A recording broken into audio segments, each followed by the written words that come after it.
Joining me today is the fast and the furious Jared Lubbert. There's probably a foot long booger hanging from my nose, and I had to pull it out, and it felt like it was connected to my brain.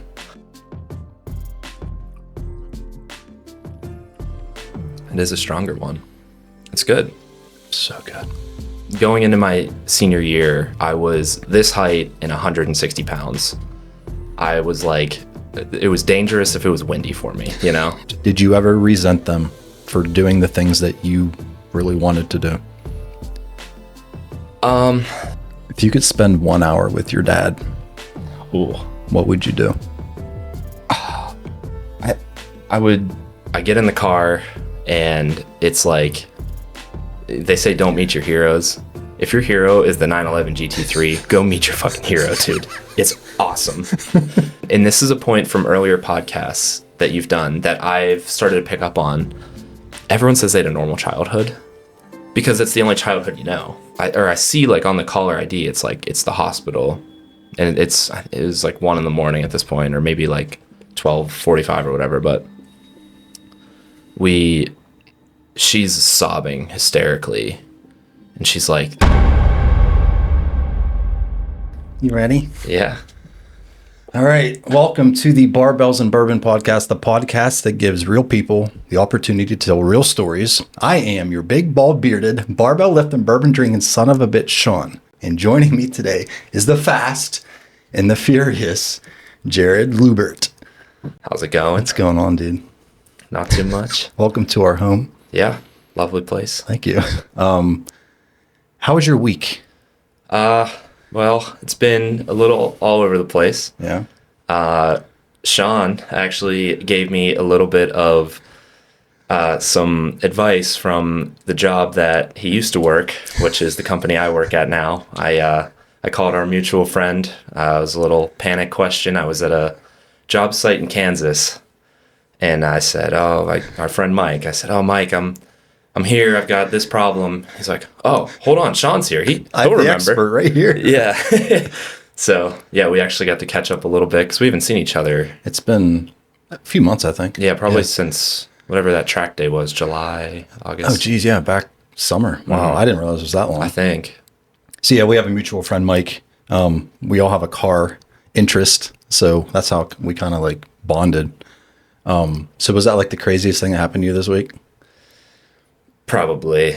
Yeah, just being out there, it's always chaos in the field, and you know how it goes. So yeah. Can I share my craziest story of the week? Love to hear it. So this just happened today, and I can't believe I'm sharing this story. I was in the shower, and I'm a Neanderthal. I blow my nose in the shower. Right. I hope other people do. So I blow my nose, and there's still more in there. So I keep blowing. And this is disgusting. So if you don't want to hear this, just turn your volume down. There's probably a foot long booger hanging from my nose. And I had to pull it out, and it felt like it was connected to my brain. It made me gag. It was that. Oh yeah.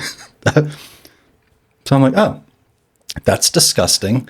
So I blow more. And this alien booger came out of my nose. It probably would have filled my palm. Oh my God. And it was discolored. It was disgusting. Ugh. And I texted my girlfriend Maria. I said, an alien just came out of my nose. I'm very bothered by it, but I don't, whatever. So I just got over a cold a few weeks ago, and I think that's just my body just ridded the rest of that. It was so disgusting. But I had to share that with you and all of you. So you're welcome. So where are you from, Jared? So I am from Ross Township. I went to North Hills High School. Lived in Pittsburgh my whole life. Spent 4 years at Penn State Behrend. And but yeah, besides that, I've lived in Ross Township. I moved back with my mom after school, and been working and traveling and just getting after it, I guess. So you're a local Pittsburgh boy. I am. Born and raised. Yep. I miss the accent a little bit. I'm a little jealous sometimes, but yeah, I didn't get hit with that one. Yeah. It's funny how some Pittsburghers get it and some don't. I don't know. I don't think I have it. People that I meet from different parts of the country think I have an accent, and I think they do, right? But I never had the Pittsburghese, yins, crick, wersh. Like, I just I just never got it. I think it depends on where you grew up in the city. That has a big part of it. Yeah. I think it's the most unattractive, unintelligent sounding accent known to man. So I'm glad I don't have it. I'm glad you don't have it. I'm sorry if you have it. I still love you. It's okay. It's definitely a unique accent and its own language altogether. So how far did you have to drive to get here, roughly? Well, had I done a straight shot, probably would have been 45 minutes. But as you know, the world of Facebook Marketplace and car parts, I had a friend in town. I was in town. He was selling wheels. He lives in Oakland. Okay. So I had it all drawn up perfectly. I was like, 30 minutes to Oakland, 30 minutes here. It'll be great. And I turn onto Fifth Avenue and I see the first ambulance. Oh, geez. It's like, all right, well, he got past us quick. I turn a little further, we go a little further down. Second ambulance. I'm like, it's just, this day is, it's gone. So I finally make it to his place. Coming here, there's an accident on the way here. So all in all, it was a little over an hour, but. So I guess you win. You're in first place. For now. According to my travel distance or travel time leaderboard, you're now at the top. You did that on purpose. You like finishing in first, don't you? Yeah. we'll get to what I mean by that. So you briefly discussed, your childhood. Can you sort of take us back to your childhood, wherever you feel comfortable starting, and sort of just tell me how you grew up? Sure. So I've essentially lived in the same house my whole life. There was a little bit of the first year where we lived in Westview, which is inside Ross Township, but a little further down the road. But ever since I can remember, I've been in the same house and grew up, went to a pretty small elementary school. And then after fifth grade, it closed and they started merging all the elementary schools in North Hills School District. And so I ended up going to a bigger one, and then for a year, which honestly, I was upset about because we had a really good community, but it was cool to meet more people just before middle school. And I feel like, it helped out. And middle school, high school, it was all North Hills. And the big thing, I guess, I started playing baseball, T-ball age. I was 4 or whatever. And that was my whole life growing up. That was all I cared about. I did fine in school. I did, pretty well in high school and everything. It never concerned me. It was just always I wanted to play sports. Baseball. Yeah. Right. And so with that being said, you've got to be thirsty. Is there something here? First, are you willing to drink bourbon with me? I sure am. I appreciate that. Again, it's not a requirement to be on the podcast, but it's a passion of mine. I like to share my passion with others. So if you're willing to have a pour with me, is there anything here that you want to try? I have had some suggestions, some insider information, less than helpful, but I think Old Forester 1920 is what I heard. So that is a great choice. All right. Well, you can see that one is unopened. So go ahead and pull it off, man. Do you want to open it or do you want me to open it? I'll let you open it. Oh, geez. Thank you. Uh-huh. So Old Forester is definitely my favorite bourbon distillery. Everything they have. I haven't had all of their bourbons. The birthday bourbon is a unicorn bourbon. Very hard to find. If I ever get my hands on it, I will be a very happy boy. But I've had a lot of their offerings. So 1920 is their highest proof bourbon at 115. So it's pretty hot. Yeah. And it's also probably their darkest, heaviest tasting bourbon that they have in a good way. Cool. The higher the proof, typically the more barrel notes that it has, the more spice it has. So the flavors are typically a little more intense with the higher proof bourbons. Makes sense. If you want to put that back for me, I'd appreciate it. You get to crack a bottle with me. All right. So do you know anything about bourbons? I mean, I know that it has to be in the U.S. It has to be corn and what makes a bourbon. But You've been watching. I have been watching. I am still just a few years out of school and used to drinking cheap stuff. So this Natty. is right. So this is all new to me. Do you feel cultured, I do. Jared? So tell me what you smell. First, cheers. Thank you for coming again. Tell me what you smell. Besides whiskey. Yes. Get any interesting scents or notes on the nose? I feel like you can smell the barrel. Yes. It's very oaky. It's been sitting in there for a while, man. So it's definitely going to take on some of the oakiness. All right, let's have a taste.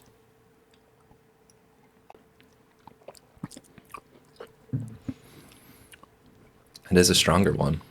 It's good. So good. I get a lot of like vanilla, caramel. Definitely vanilla. Definitely some spice in there.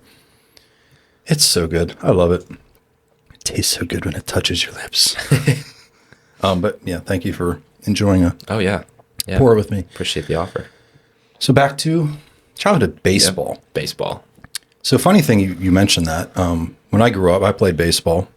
And funny story, my signature when I sign anything was created around what would look good on a baseball.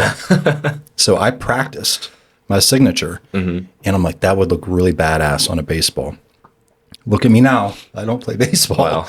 but I kept the signature. Nice. So anyway, Yeah.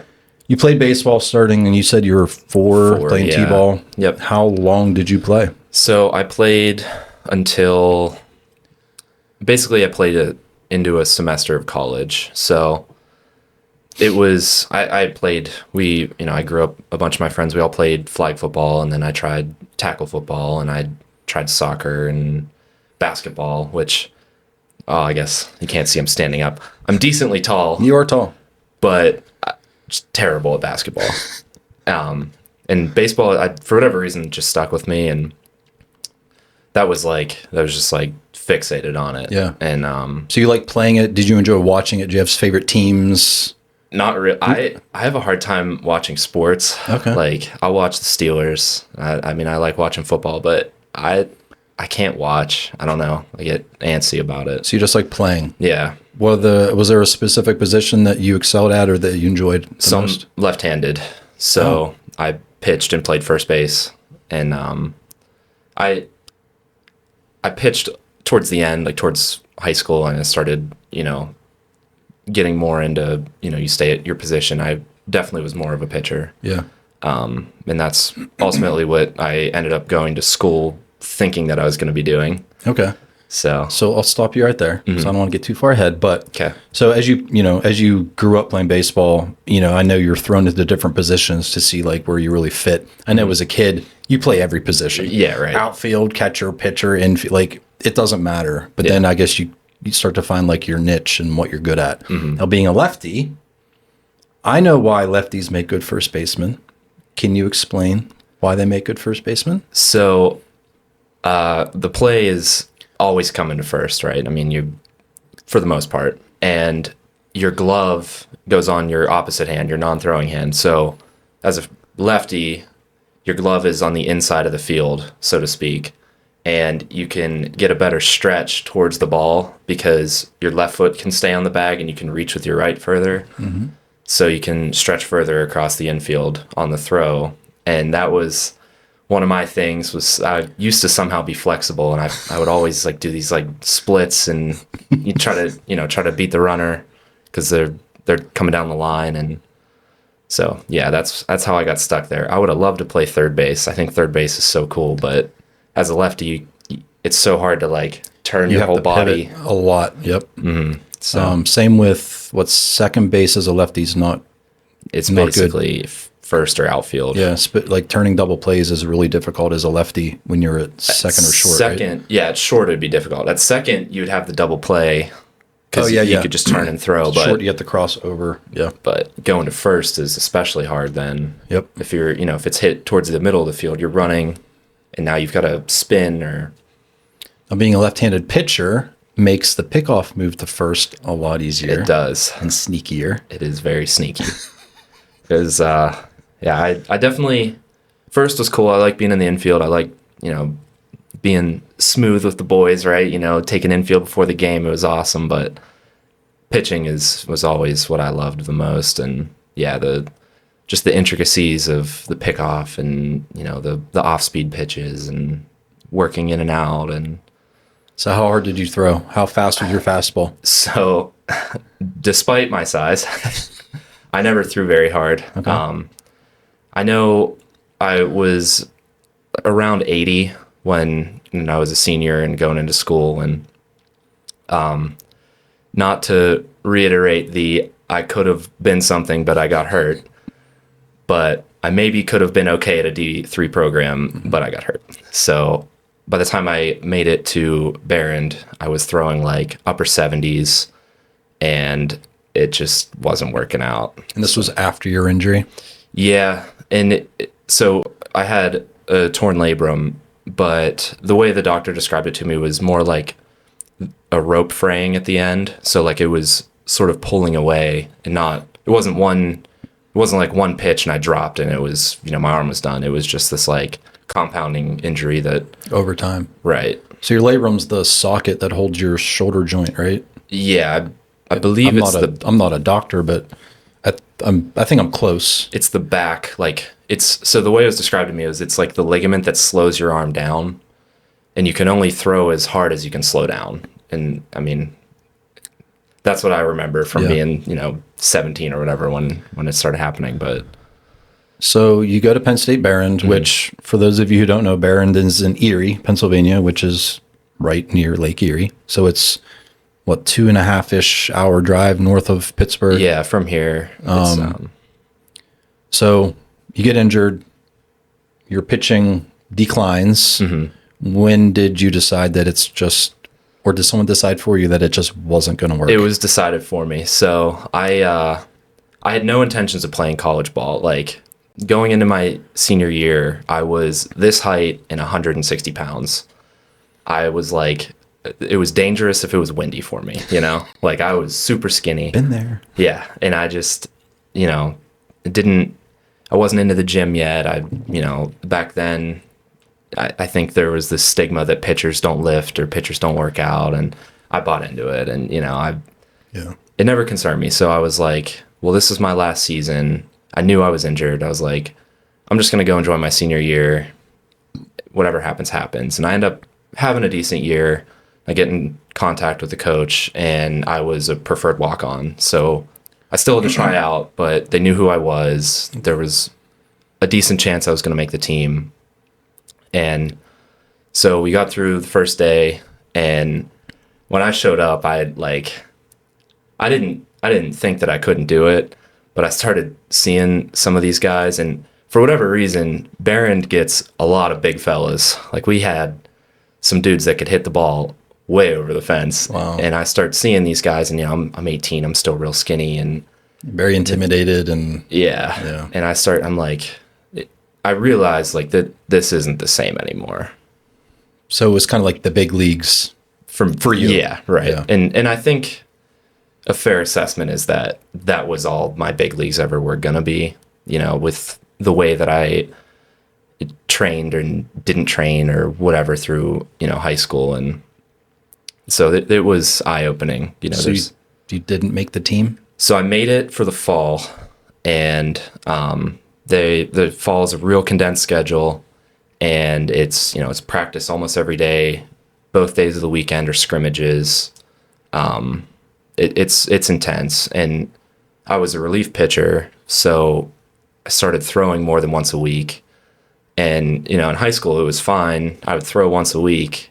I'd come in and close or come in and be the 6-inning guy or whatever. And I had a whole week off. Like I couldn't even lift my arm the next day, but it didn't matter.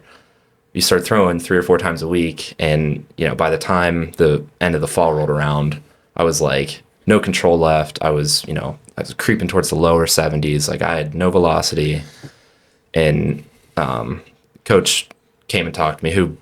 Great guy, great coach. Yeah.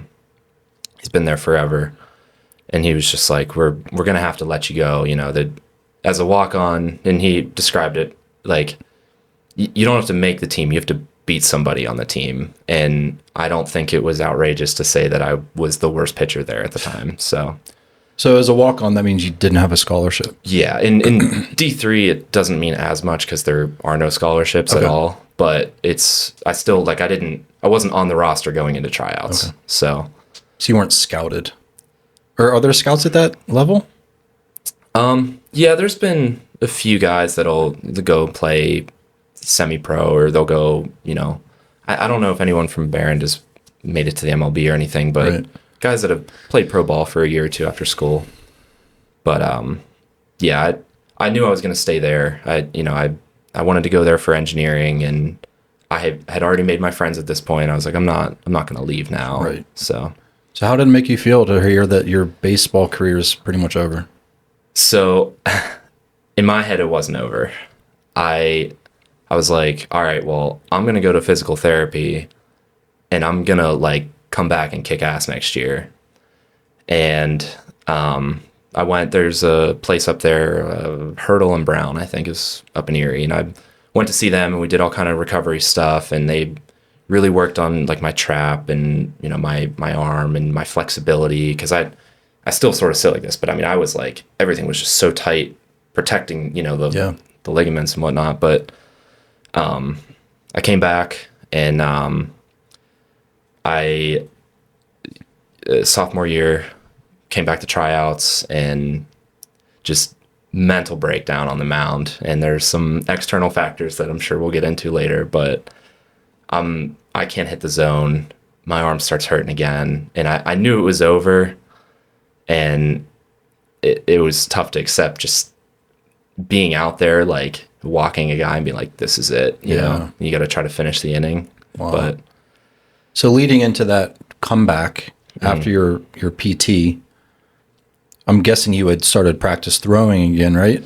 Yeah. So I learned a lot about myself that summer. I went and joined just a beer league, and because a lot of the guys that didn't have internships and stuff on college teams, they'll go and play on these invite only teams over the summer, and it's still college ball. It's still competitive. You've still got just to stay loose and get your reps in, and right. Yeah. So I was like, I can't do that. I was like, I can go play in this beer league, and it's not, we never drank on the bench or anything, but it was same vibe, and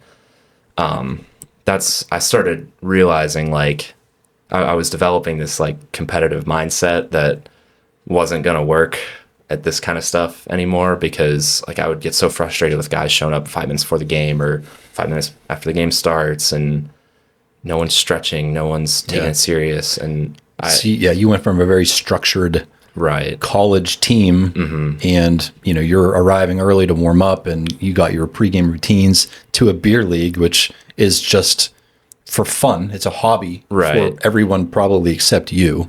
Yeah, and it great guys on the team, a bunch of my friends that I'm still very close with, and their siblings and other people that every time I see them, great people, great dudes. But yeah, it's just not an environment that I wanted to be in, and it wasn't helping me to face someone that my fastball looked like freaking Garrett Cole to, Yeah, I was going to say, going into that beer league, you probably dominated, being at the level you were at, right? Right. When I pitched, it was everyone's up on the fence oh shit, this dude throws 85, and it's first of all, that's not even close. But to them, they had never seen anything like that before. Right. And I didn't get the reps that I wanted, and it wasn't the best approach to try to come back, I don't think. But you were playing again. Right. And that to you was helping. Right. Yeah. So It is what it is. I mean, like I said, I had made my friends. I'd already moved in with a few of the guys from the baseball team who I'm, still friends with to this day. And I got what I needed out of it, maybe just not how I thought I would get it, I guess. So, okay.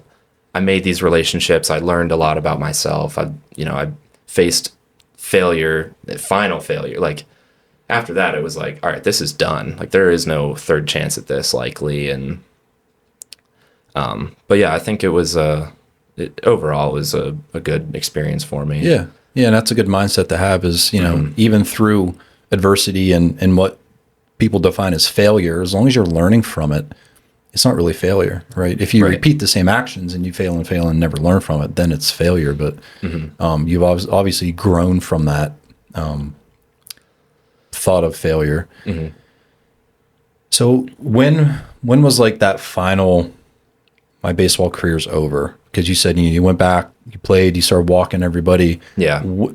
Did you make that decision? Did the coaches make that decision? How did that happen? Yeah. So I came off the mound. I made it out of the inning, and I mean, I knew it was done, but I was like, well, there's still like hitting drills and there's still fielding drills. And I was like, there's already 2 solid first basemen on this team, but I could hit a home run in BP or something, something. So you thought pitching might not be your thing, but you could be a first baseman or. Yeah. And I'm here, like, in my mind, it was like, if I just get my foot in the door, get access to like college trainers and maybe my arm will come back or maybe, which at the time it was just like, you're here, you got to do this. And so I went through the rest of the day and I didn't do anything special. And, he talked to me after tryouts and was like, this is the end of the road. And I wasn't, I didn't fault him for it. Like, it wasn't like, this is bullshit. Like, yeah, I knew I wasn't, being delusional about it, but I think knowing subconsciously and then hearing it confirmed is a totally different feeling. Yeah. So how did that make you feel hearing that final confirmation? How did you respond to it?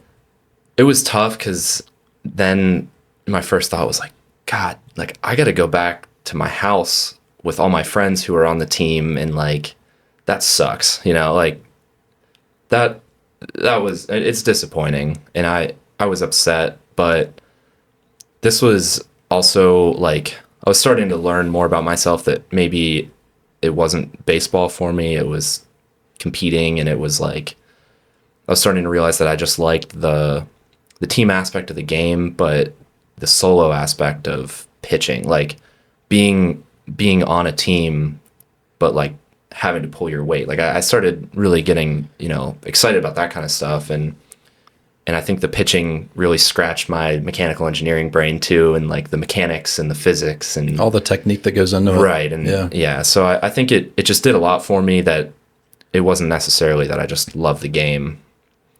Yeah. I mean, that's an interesting point is the pitcher controls the entire game. Mm-hmm. They pace the entire game. Right. And unfortunately, a lot of the game's success relies on the pitcher and the relief pitcher and the closing pitcher. But yeah, I mean, that competitive nature, I think, is what kind of drove you to the sport. Mm-hmm. And your competitive nature continued even after baseball, which we will get into. Mm-hmm. So your plan A isn't going to, follow through. Right. So now you're to plan B. You're at it's a good college. Penn State's a great college. Mm-hmm. You went for mechanical engineering. It's a great engineering school. So now you're not going to be a baseball player or an athlete. Now you have to excel with your brain, which, if I remember correctly, you weren't into school. Right. As a kid. You could care less about school. You just wanted to play sports. But now you're forced into, okay, well, now I have to use my brain and get decent grades and make a career out of this now. Right. So where did you go from there? So just, backpedaling a little bit. High school was just easy for me. Like I just half-assed it and it was fine. You got by. I probably could have got a 4.0 or whatever. And I did fine. I made whatever not the highest honors, but the high honors or whatever. Yeah. Like I did good, but it just was never something that like, it was never at the front of my mind. And it was Calc 2 my sophomore year when I like hit a wall and I was just like, oh shit, like I understand why people have to like study and stuff now, because this is legit. Mm-hmm. Like this is hard, you know. And calculus, going through engineering school, is pretty extremely important. Yeah. So that was sort of my like waking up moment, and seeing, you know, like my brain starts going again, and it's like, okay, some of your friends are doing all this, they're doing better than you, they're going out the same, and they're playing baseball. Like you need to step it up. Like you have less excuses. You need to like get back into this. And that's started doing office hours and started trying to relearn study habits and just apply yourself for like the first time in your life, when it came to academics. Yeah. And that was a real eye opener. So yeah. So I want to touch on, you said, you know, your friends were going out and playing baseball and doing all the things that they loved. Did you ever resent them for doing the things that you really wanted to do? No, I think it would have been different if I thought that it had been taken away from me, but it was in my hands, you know, like I was doing the work that I thought I needed to do. And, it wasn't what I needed to do. It was just, I didn't know what I didn't know. And I was just going through the reps of like going to the gym or PT. I was just, you know, just with the band. Right. I didn't understand like intensity outside of the game. Like, you know, when we step inside the lines, it's like, all right, like we gotta beat these dudes. Yeah. But I never had that like outside off the field or anything. And that, you know, that looking back, it's like, yeah, those dudes had it everywhere and they practice harder than you. And they, you know, and that's when it started clicking for me, I guess. Yeah. But I mean, the injury, that's sort of out of your hands. Yeah. And I think if I would have gone through physical therapy more and been more cognizant of it and really focus on it, I think I could have scraped another few years by. And whether that's what ended up would have been being best for me or not, probably not, right? I mean, it's only going to get worse. So it's like, it's hard to say if that would have been the better move for me, but I didn't look at that injury. It wasn't like a full tear where it was like, okay, your arm is never going to be the same. It's like, you're dealing with this, you know. It was a setback. Right. Yeah. It's not a career-ending thing. It's just a setback. Yeah. So this was when you were, what, 20-ish years old? So I originally got diagnosed like 18-ish, 17, 18. And then by this point, yeah, I'm 19 because I have a June birthday. So I'm young for my grade. Okay. So. And how old are you now? I'm 24. Okay. So even 4+ years after, this is still kind of fresh. Like, it's only been 4.5 years. Now that I say it now, yeah, dude, this is like not that long ago. Yeah, and hearing that you're 24 makes me feel old as fuck. Oh. I'm like twice your age, which is, anyways. So, I mean, yeah, it's still obviously something that you think about and you sort of like reminisce and recollect like what could have been if I only would have, you know, went through therapy longer or maybe trained earlier in your career, like maybe, but you just said I could have scraped another few years. Right. So, you know, and that's all. I knew I wasn't going pro. I mean, that was obvious. And I knew I wasn't going to transfer to a D1 school. And, you know, I just wanted to like play. You wanted to compete as long as you could. Right. Exactly. Yeah. Okay. So you mentioned when you went back onto the field after your PT for your second shot, you said that your head wasn't in the right space. Can you elaborate on that a little bit? Yeah. So the summer in between my freshman and sophomore year was a roller coaster. There was some high highs and the lowest of lows in my life. So we'll get the good stuff out of the way. So I started working at Ross Township in the Department of Public Works, and that's like my favorite summer job, like to this day, that I ever had. So all the full-time guys were great. They, and I still see a lot of them out, when they're doing road work and not. And there was a few summer help guys like myself that, they're my age, and we all got along great. And a few of them I knew and a few of them I didn't. And we ended up becoming good friends. And it was just like the perfect summer job. Like we got everything done. I got to run the walk behind. I basically just did landscaping, which was fun. I enjoyed it. And, we mess with some of the older dudes, and, everyone's just, you've seen those guys around. Like they're all bullshitters, and like they're great people. The construction environment is an entirely different environment. Oh yeah. If you've never experienced it, I'm not in construction, but it's the same as like I was a car detailer for years. It's that same shop talk. Yep. Like blowing snot rockets and farting on your friend's shoulder. Yeah. It's just a different environment. Yeah. So right. But it's a good time.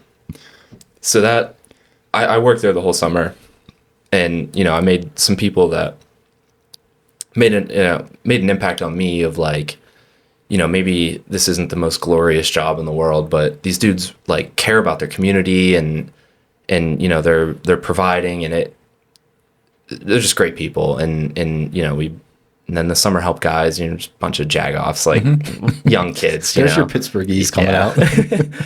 And so that was going on, and towards the beginning of the summer, for my birthday, I got the Extreme Experience, and I'm sure you've seen them up there. I know what it is. So we'll get into racing later, I'm sure. But up at the racetrack north of Beaver, Pittsburgh International Race Complex, there is this company that comes around, and they own all these supercars, and you get like 3 laps in your dream car, basically. And at this point, I was like into cars a little bit. Like I was starting to, be like, these are cool. Like well, being around all those men, like manly men. Yeah. It's like, part of the culture. Right. Yeah. And for my birthday, I was given 3 laps in a 911 GT3, which is to this day my dream car. Like that's it.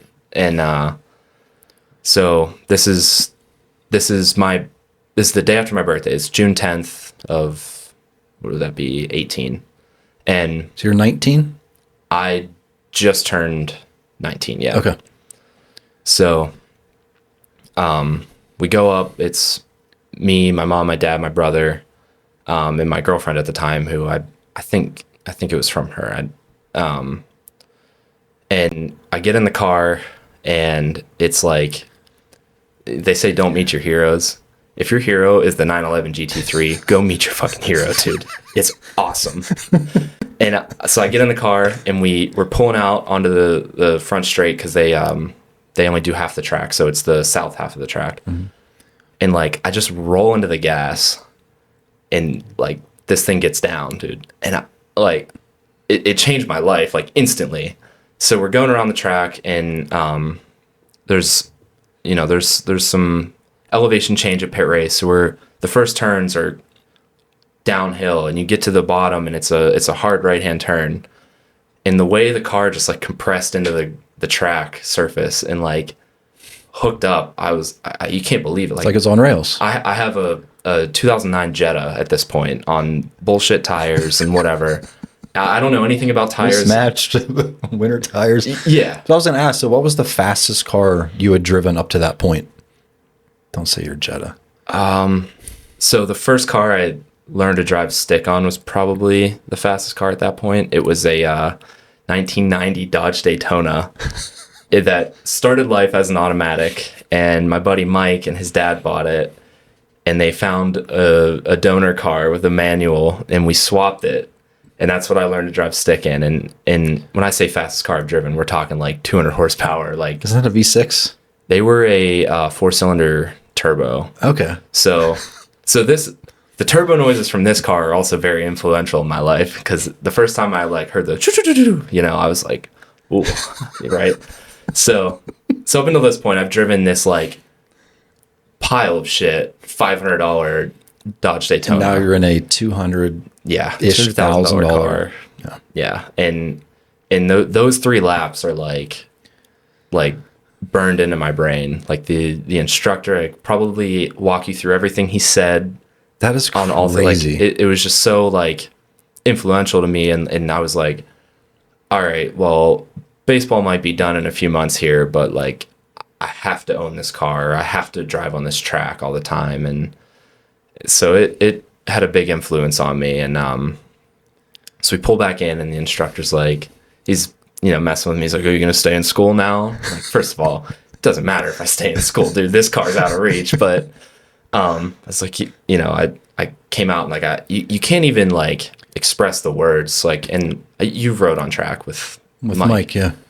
It's So for those of you who are watching or listening, if you've never been in a race car, meaning a car that's set up to go as fast as possible on a track, you don't know what fast is. And it's not so much the straight line speed, it's how fast you go through the turns and the braking and the acceleration and the constant changing. It's unbelievable. It's you can't describe it. You can compare it to a roller coaster in my mind. Yeah. But even then, it's not the same. But either way, that I have this experience for the first time, and I'm starstruck. Like this car is perfect. Like I need to start doing this kind of stuff. Like I need to get into this. So that was the 10th, and I come home that night, and like I can't sleep. You know, this is amazing. Because you're so excited. But while all this has been going on, my grandpa has been in the hospital for a while, and I think he passed on the 14th, which was my dad's birthday. He passed, and he was, you know, I loved him. He was, so I never knew, I mean, I knew my dad's dad, but I was like 3 or 4. So he was like my only grandpa essentially. And, you know, we bonded for years, and, you know, he was great to my mom. He was great to us, all his grandkids, and cool dude. Like, you know, just overall great guy to look up to. And, so he passed, and it was a tough time losing your grandpa. And, but at the same time, he had been dealing with some shit it was going on 5 years. Like it started with like a stroke when I was in high school, and it just compounding stuff. He had everything. He had cancer. He had another stroke. He fell. He actually fell they lived in a condo, and he fell in the upstairs bathroom, and he was a big dude. He put like his head through the toilet and flooded their house. What? Yeah, so because he had a stroke and couldn't use, you know, his left side of his body, and he had fallen through the toilet, and he had like a bruise on his wrist, but was like fine besides this. And he had to like army crawl himself out of the bathroom and like flooded the house. And we always get on him because we're just like, oh, you must have a hard head, you know. But just all kinds of stuff like that, where it was just like he just couldn't catch a break, and was just suffering. And the last year was rough. And so he finally passed. And once the initial pain went away, it was like, all right, this was for the best. Like he was suffering, you know. It's just like one thing after another. Right. Yeah. And he's the type of guy that, you know, he didn't want people to see him suffer. Right. He didn't want to burden anyone. And it's hard to accept it, but it's like at the end of the day, you realize like, okay, like his time was right. He was, it was time to go. And he, you know, passed. And it was like, once you get over the grief, it's like, okay, well, he's in a better place. Right. So this is, somewhere between like June 12th and June 16th, somewhere in that time frame. So a few weeks later, my dad goes in for a knee surgery. He slipped and fell in front of our friend's house and tore something in his knee. And he comes back and he's fine. Surgery went well. And he wakes up one day and his leg is like super swollen, like huge, when you swell and you get all shiny and like Like it's skin stretched to its limits. And he's got something going on. And it's right in the middle of one of my little brother's baseball tournaments, and he was coaching the team and hobbling around, and his leg was he had like the knee brace you see like the offensive linemen wear, one of them, but it was like immobilized. So he had no range of motion. He was living in the basement, like, because we couldn't get him up the steps and stuff. He was also a big guy. And something's wrong. So we're like, all right, we're going to take you to the hospital. So he ends up in the hospital. He has a blood clot. Didn't think anything of it. I was, I don't remember what I was doing, but I had like either schoolwork or some financial aid, something or other. I had like something I was doing the night that my mom and brother went to go visit him, and I almost didn't go. And I mean, I'm glad I did, but we go see him. He's annoyed that he's in the hospital. He's like, they put me on the blood thinner or whatever. He seems fine. So we leave at like probably 9, and we come back to the house. I'm asleep for 2-3 hours, and I wake up and my mom is just like screaming at the phone. And I'm pretty grumpy in my sleep. I was like, I woke up and I was like, Mom, like, you're just dreaming. Like, I don't know what the hell you're saying. And I can hear like, I see like on the caller ID, it's like, it's the hospital. And it was like 1 a.m. at this point, or maybe like 12:45 or whatever. But she's sobbing hysterically. And she's like, they can't resuscitate him. And I'm like, the fuck are you talking about? Like, he was fine 3 hours ago. Yeah. He was like, he was just like annoyed to be in the hospital. Like, he was fine. And I still didn't like believe it, I guess. And so we hopped in her car and I drove us out. And by the time we got there, he was gone. And the blood clot had started to break up, and part of it went to his lungs, and he passed in the middle of the night. And it was so unexpected, because I mean, he was 49 and oh my gosh, like fine. He had had a knee surgery that probably 3 or 4 other people had that day. Like it was just, we were just so blindsided. And that was rough. So we came back. We got to the hospital. We saw him for the last time, and it was rough. Like, one of our family friends was like a nurse, and she came running over, and hard time, And we get back to the house, and some family and friends they're already there. It's about it. 5 a.m. or whatever at this point, and we've got like just a bunch of the dining room chairs set up in the living room, and everyone's just sitting there, like, everyone's jaws on the floor, like, nobody knows what to say or do or think, or that was, I had pretty dramatic guy. I like to say that things are, oh, this is the worst day. That was the worst day of my life, obviously. And we're all sort of gathered up, and you just don't even know, like, when someone's passing away, you're like, all right, this sucks, but we have like some paperwork to do. Yeah. We need like a funeral. We need like, how do we get the life insurance? How do we get his bills taken care of? How do we get whatever? You have all these things that, even if you don't want to deal with them now, you start to think about. But it was like someone in their 40s unexpectedly, like, it's like, now what? Where do you start?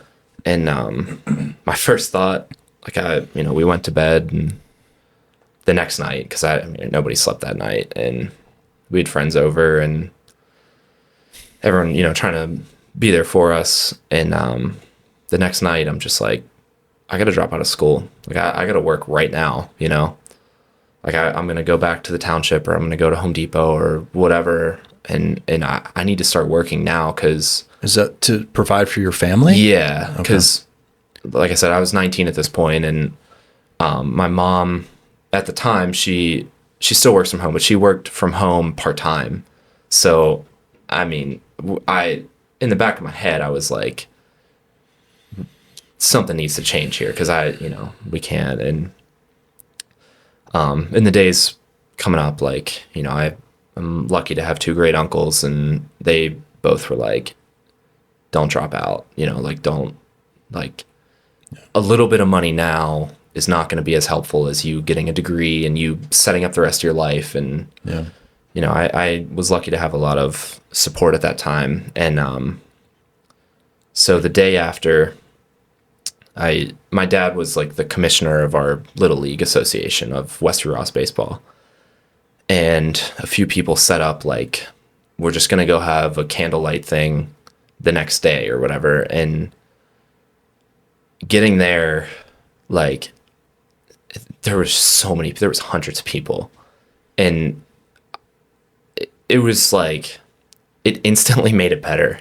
Like, obviously I was pretty fucked up still, but it was like seeing like all the positive impacts that he made on like kids my age, kids my brother's age, like their parents, other people that wanted to get into coaching, people that were working the concession stand that he, you know, like they worked out the budgets and everything of this association. And I just started realizing like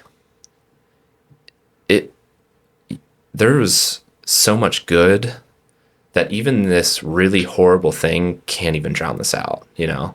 And just the support was just insane. And I'm lucky to have that, because I know that, you know, even if your dad's the best dad in the world, there's a lot of times where it's like, he's the best dad to you.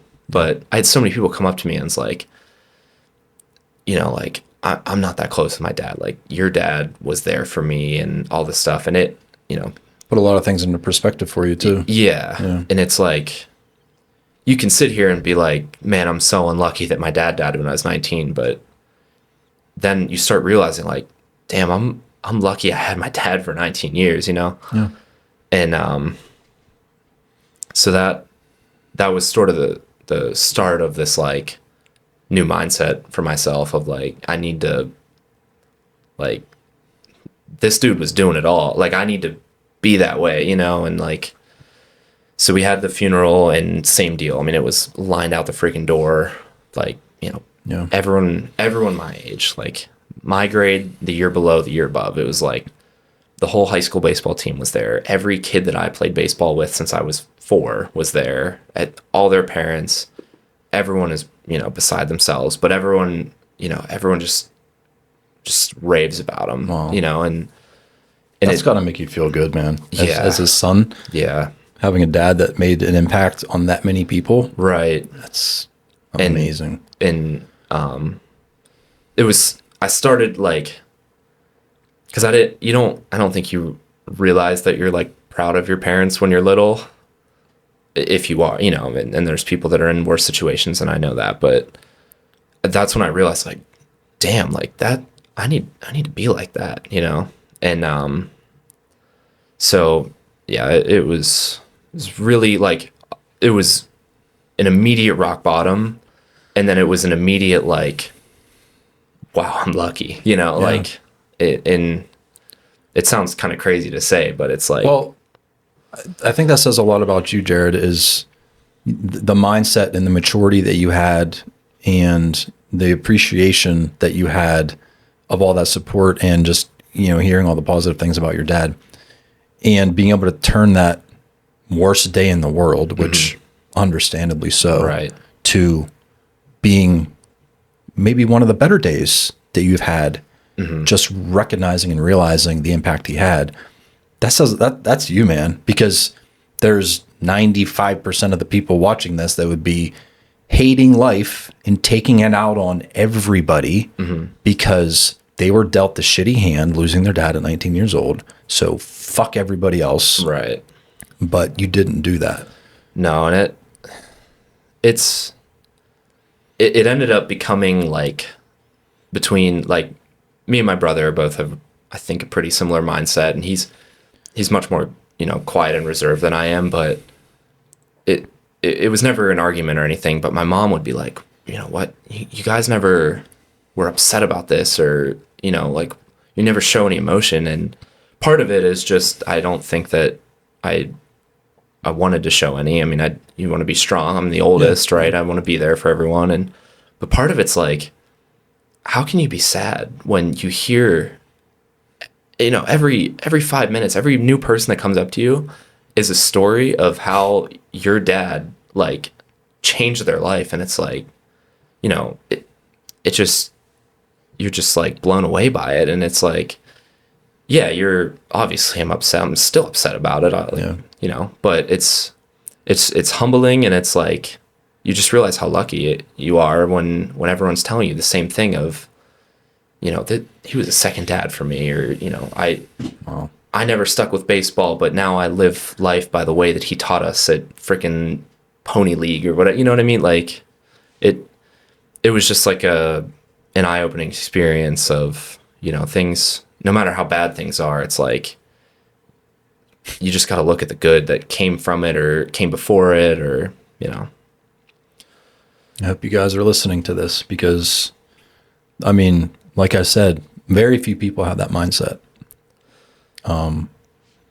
Yeah, I mean, I was holding back tears. I mean, that's deep, man, and huge respect for you and your brother, for having that it could be worse mindset. Right. And I mean, it's your dad. I never met your dad, but he sounds like a fucking incredible guy. Yeah, he was awesome. He was a rock star. Like, Now, you did say that, as a kid, maybe you don't realize you're proud of your parents, but how do you feel now? Do you wish, I'm going to rephrase this. Did you ever tell your dad that you're proud of him as a kid? Not that I remember, and I doubt it. And it sucks, right? Yeah. I mean, and I'm not trying to put you in like this negative mindset, because you're such a positive person, but it does make you almost like regret not expressing those words of admiration. For sure. And I just don't think that I realized it, because when you're growing up, and this is a point from earlier podcasts that you've done that I've started to pick up on, everyone says they had a normal childhood because it's the only childhood you know. Right. So for me, like, my parents met at PNC Bank, and they were both in collections. And, we didn't have much when I was very young.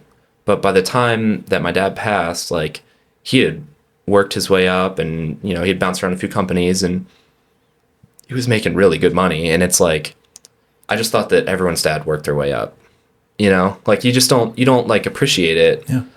And now that I'm working, it's like, holy shit, like, you realize what it takes. This dude was like maybe a little bit over minimum wage, and now was, making really good money, and worked his way up, and was, all this respect from his peers and his coworkers, and it just I didn't realize it until then. Yeah. And then it's like, wow, like that, that's some inspirational shit too. Like, that he really like worked hard, and that's when I started really working harder at things. And so even though he's not around anymore, he's still impacting your life in a positive way. Definitely. And it's never felt like a choice. Like, when I thought that I had to drop out of school, it was just like, there was this switch in my head that was like, you gotta handle your shit now. Like, I grew up really fast, and that happens to people in that situation. But it was like, it ended up being this sort of like, you need to go back to school once the dust settled, and I realized that we were going to be okay.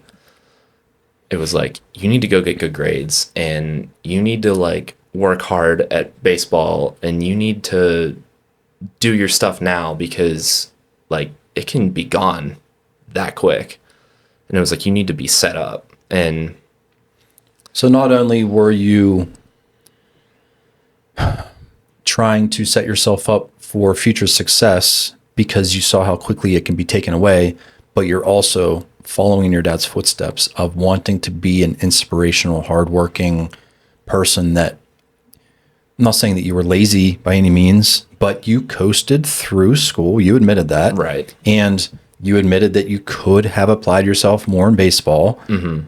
And now it's just like you have this image of your dad that you never had. Yeah. He worked his ass off and he worked his way up and he inspired all these people and touched all these people. Mm-hmm. And now you want to be that. Right. And before you maybe didn't care about it. Right. Yeah. And it's, so I go back to school and, you know, the first week goes by or whatever. And so my freshman year, I didn't go out and meet anybody at all. I didn't care. I had a very poor understanding of like what was going on. Because I didn't go out much in high school at all either. So it was all brand new to me. But I go back to school. I start living with my friends from baseball.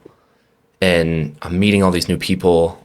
And I'm like, damn, like you missed out on a lot. Like it's not drinking or hooking up or whatever. Right. It's you're making these connections of people that might turn out to be your best friend or your lifelong coworker friends, yeah. or, you know. Yeah.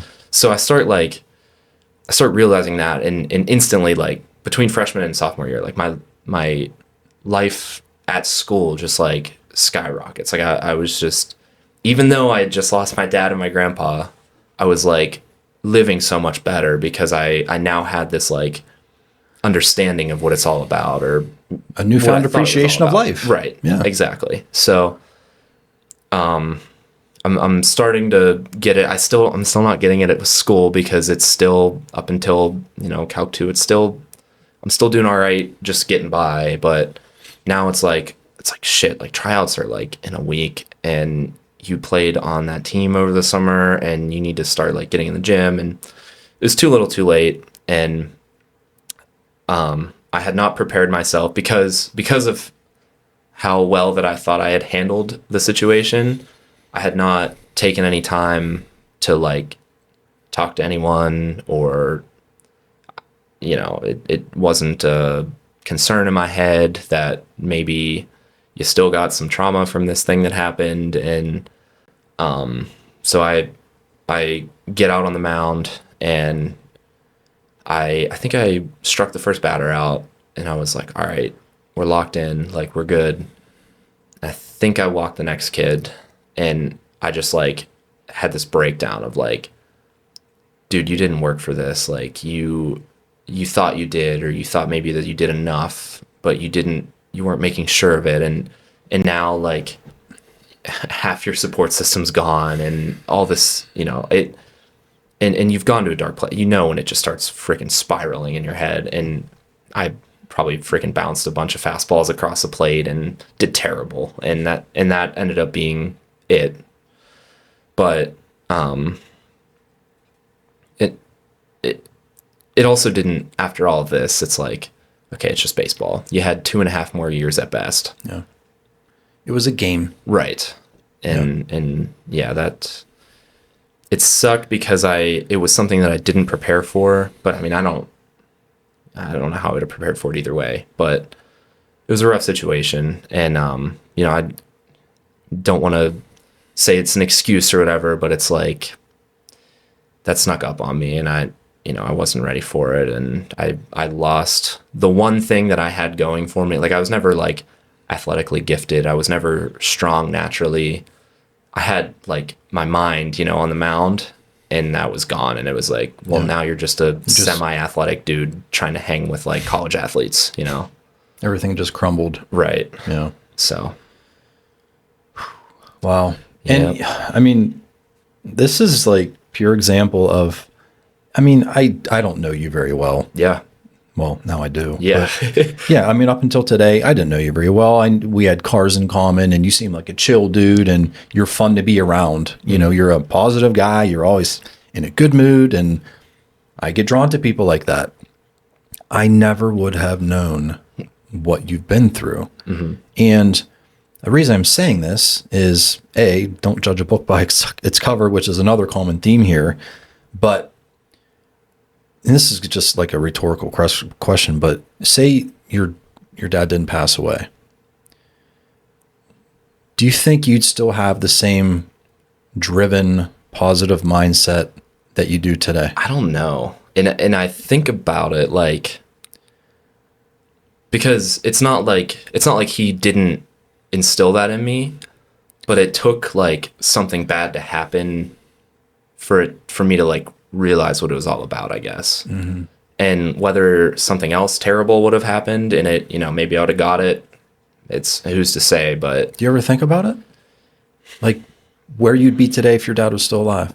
it's so hard to say because it just so like emotionally and I mean financially and everything because you know I went to school for free for 2 years because my mom when she was still working part-time had very little income and like so it's so hard to say of like yeah maybe I'd be better off like emotionally but it's so hard to say because you know who's to say that I wouldn't have, because that's the summer that I got into cars and that's the summer that I stopped baseball and who knows, let's say I go out and I do all right in tryouts and I play baseball and I get hurt or, you know, like it's so hard to say. And I wish it didn't happen, but it's like, I just tried immediately to start seeing the good that was coming out of it or was going to come out of it. And you just got to work through it. And it's, you know, I'm not really asking you that because I expect a firm answer like, oh, yes, or no. Right. It's more to just get you and others to think that there are moments that happen in our lives that change the course of where our life goes. Yeah. Your dad passing was definitely one of those. Right. It went from the worst day of your fucking life to, I say this very lightly, maybe one of the best days of your life too. Right. Just seeing the positive support, like just being around that and it's so uplifting. And like sometimes you go to like a funeral and you're like, all right, we got to go be there for whoever. But it was just so genuine of like, there was no one there like coming there and being like, oh, you'll be all right. It was people there like, your dad changed my life, or you know, if you're half of who he was, you're going to do great. And it was really like touching stuff, you know, and it's just hard to be sad when there's so much positivity around, even if it's in light of a terrible situation. So you've explained in great detail how you handled his passing. How has your mom coped? And you don't, if you don't feel comfortable talking about it, you don't have to. I'm just, you know, just curious how losing her husband. So I think on the outside, you would be like, she's taking it way worse. And she's just a more emotional person. She, you know, obviously we were all extremely upset, but she just shows it more. And,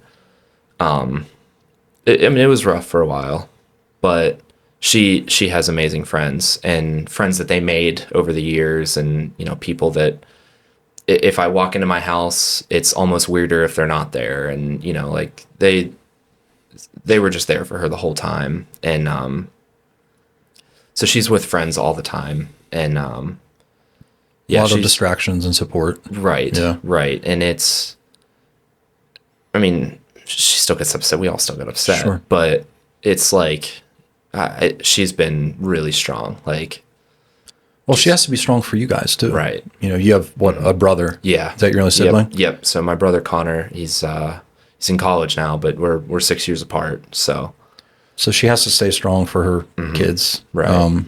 Do you think she's embraced the positive side of things the same as you and Connor did? I think so. And like I said, like she still,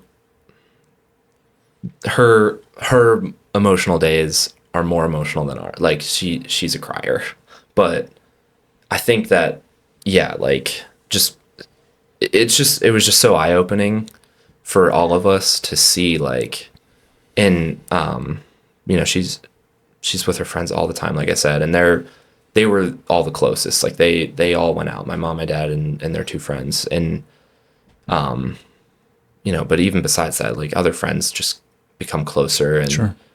Yeah, she I mean, I think she's done great. You know, you see that happen to people and they just go away forever. They're just a hermit now, and she's still out, going out and having fun and It's making the most of life. right. Yeah. Right. And Not that she's not hurting. right. But, you know. But it's the same as, you know, it's the same as me and my brother. It's just, it looks a little different, I think. Has your relationship with your mom improved since your dad passed? We're a lot closer. Like, there's just no more secrets, you know? It's like, you know, if I'm going out, even before I was 21 or whatever, it was like, I'm going out now. And same with her. It's like, if something was like bothering her before, it was like, well, we were kids and don't share that with the kids. But now she's, you know, she's comfortable talking to us, and just, it's a different dynamic. But like, I mean, I had such great parents growing up. It's hard to say that we're better or worse, but it's just, Your relationship has changed. Yeah. Right. And maybe it would be the same now anyway, but it just changed a lot faster. It was just in a It snap of matured fingers. very quick. Right. Yeah. So, And I'm asking you some loaded questions. Mm-hmm. And I appreciate your honesty. And again, you don't have to answer these if they can make you or someone watching uncomfortable, but I appreciate you opening up about that, because that's definitely a sensitive topic. yeah. It was, like I said, I was on the highest high I'd ever been on at this point in my life, and yeah, just gone. So let's go back to that high. Mm-hmm. You know, we've you know, discussed some pretty traumatic things here, and I want to lighten the mood again a little bit. Mm-hmm. The race car, the Yeah. Porsche GT3. Mm-hmm. You said, you know, from that moment, driving that car for 3 laps at pit race, you found a new passion. Yeah.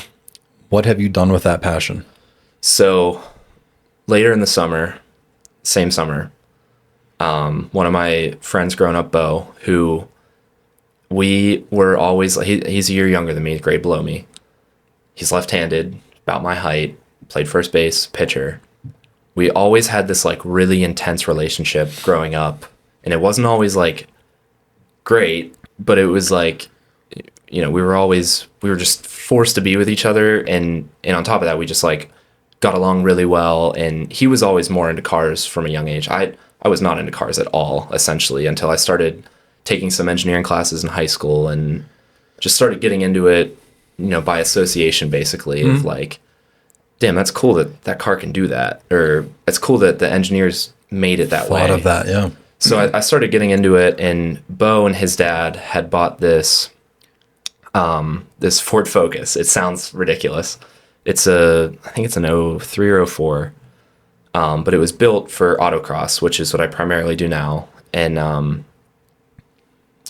remember we were lifting at the high school for baseball one day and fucking around, because neither of us cared about, we didn't understand at the time, you know, and his dad comes to pick him up in this Focus, and there's like, it's picking pebbles up off the ground.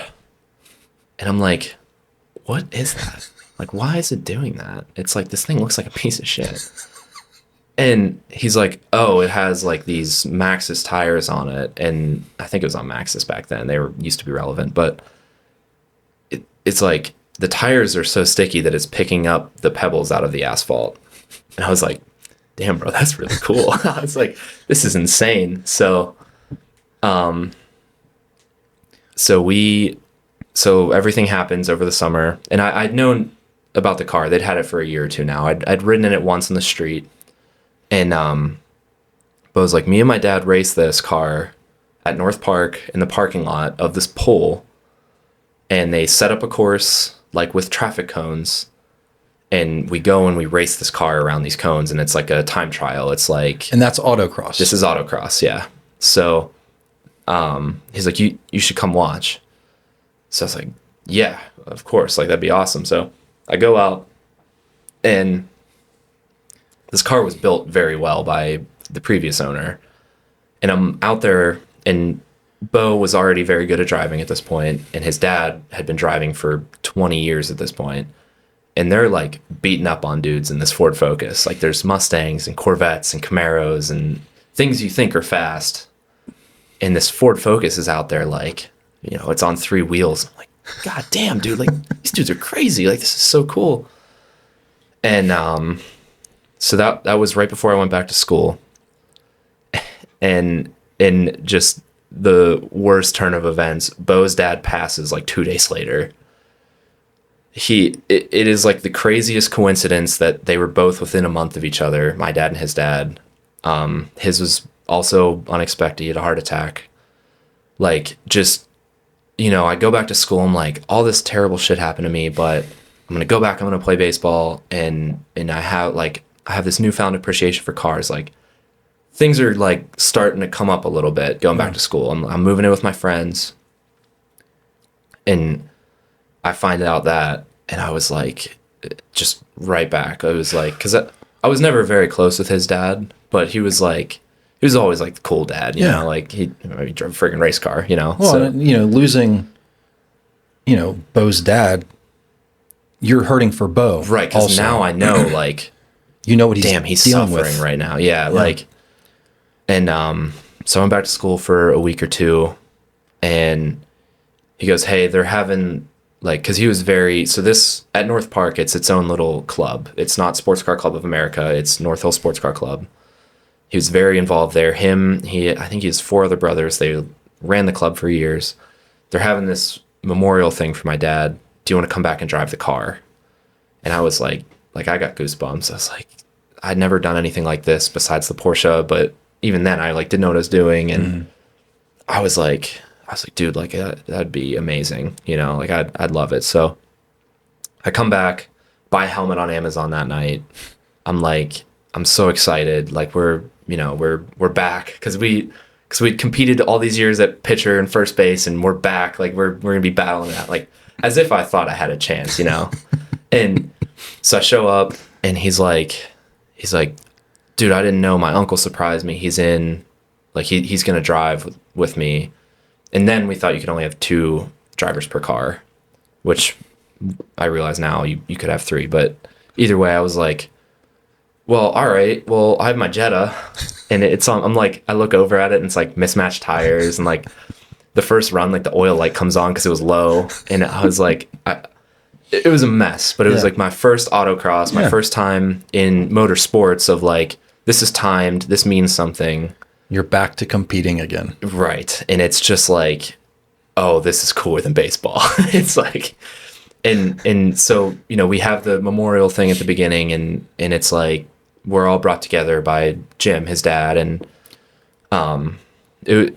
everyone's wistful, but it's like, I can't contain myself. I am so excited for this. And the first run goes, and I like get lost in the course. So for autocross, it's traffic cones in the parking lot, and the course is different every time.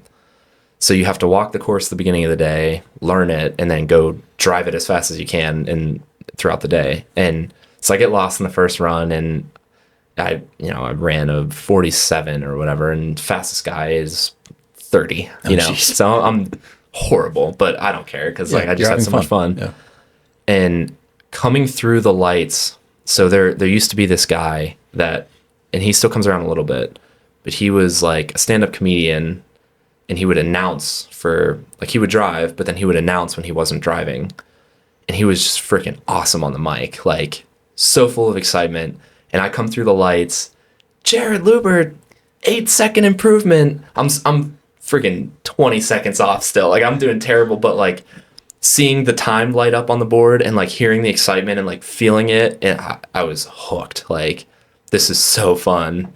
And I have like my friend to share it with, and like it was awesome. Like I was just starstruck. Like, this is the coolest shit. I didn't know you could just do this on Sundays. Like, you know, I thought racing was like this unattainable thing that, you know, rich kids get to do, or illegal, right? Yeah. And so that was my first autocross, and I think like a month later I went and my mom and I went and looked at the RSX, which you've seen, and it was total like Honda racer at the time. Like the kid I bought it from was this wacko, and he the plastic wheels and the loud ass exhaust and tinted windows and the spoiler, and like it was just like the classic like first kid's Honda, you know? Fast and Furious. Exactly. That's why I called you Fast and Furious.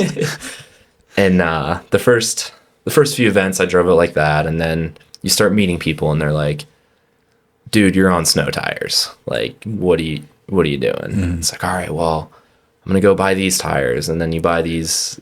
And if any of my autocross friends end up watching this, I bought Indy 500s, which everyone knows are like just not good, but they're like advertised. They're affordable. They're very affordable. Yeah. And the reviews of people that don't do this kind of stuff are like, these handle just as good as any other tire. Don't listen to whoever, you know. So I bought them. They still suck. But I'm in college, and it's like, all right, this is all I can afford anyway.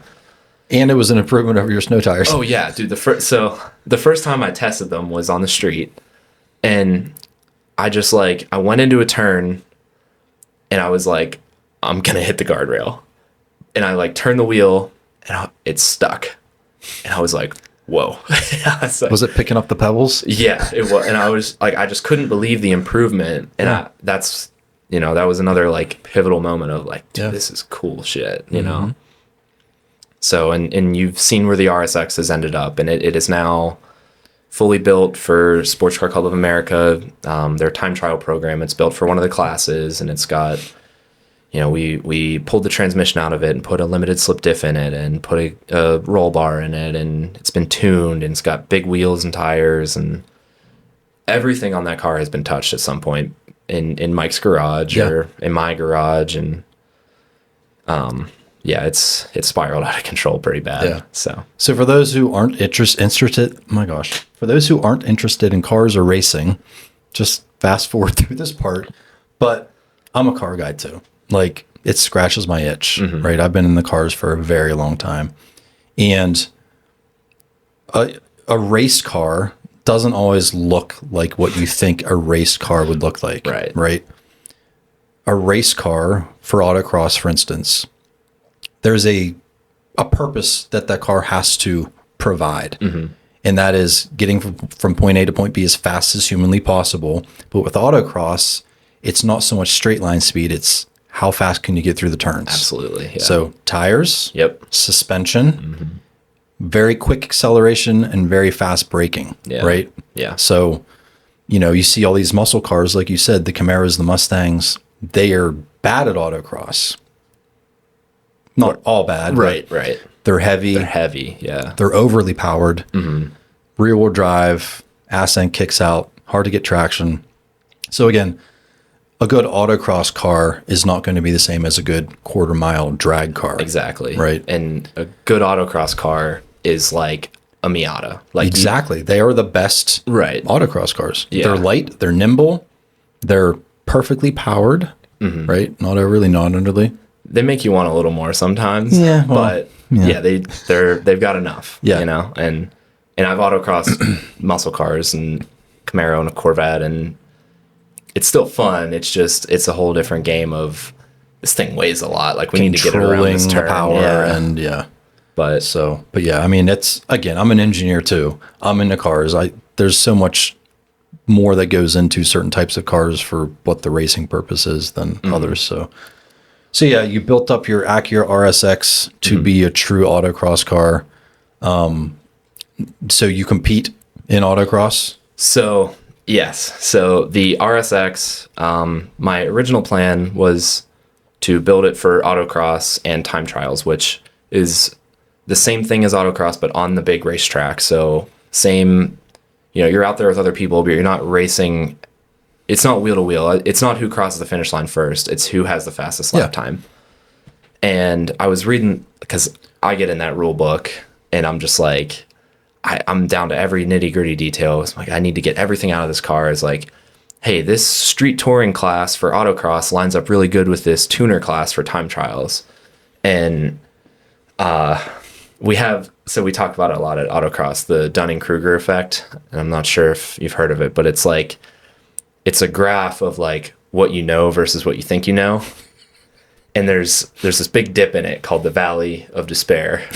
You're at you come to the peak of Mount Stupidity, and you go down into the Valley of Despair.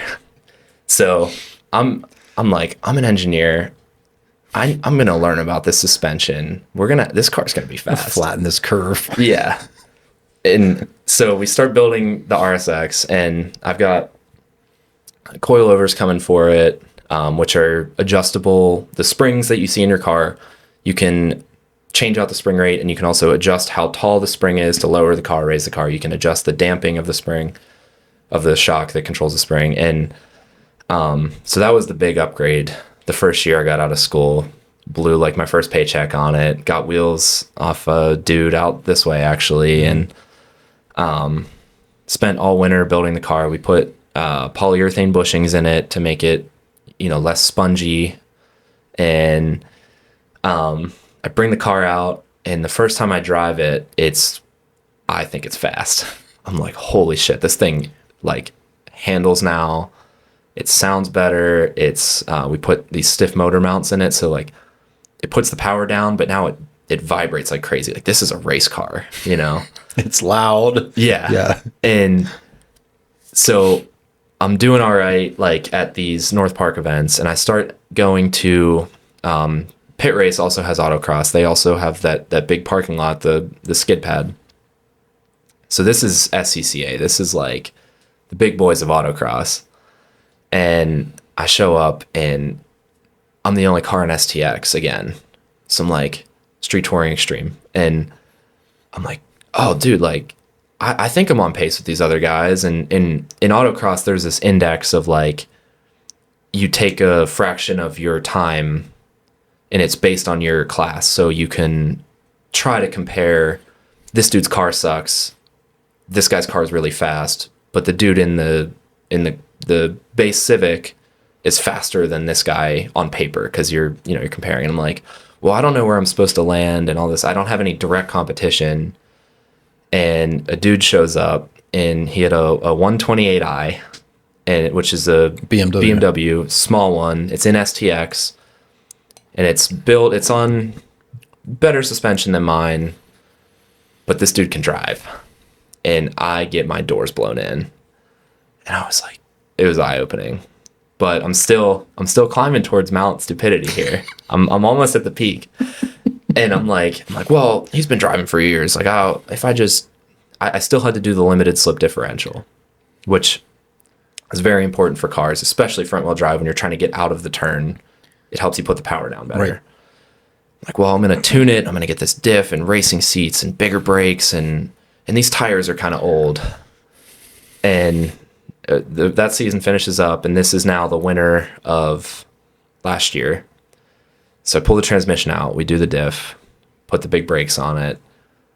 Lots of time at Mike's, even a few times with Mike not even there because he was so fed up with my shit. And I get the car set up, and it's even faster again. And I'm like, well, now I can take it on track because I have the safety stuff, and I'm gonna do good in T4 and STX, and I start looking at the other STX cars, and this guy in this 128 had gone to a few national events, and I know he's a good driver because he does like other racing series and stuff, and he's not doing so good.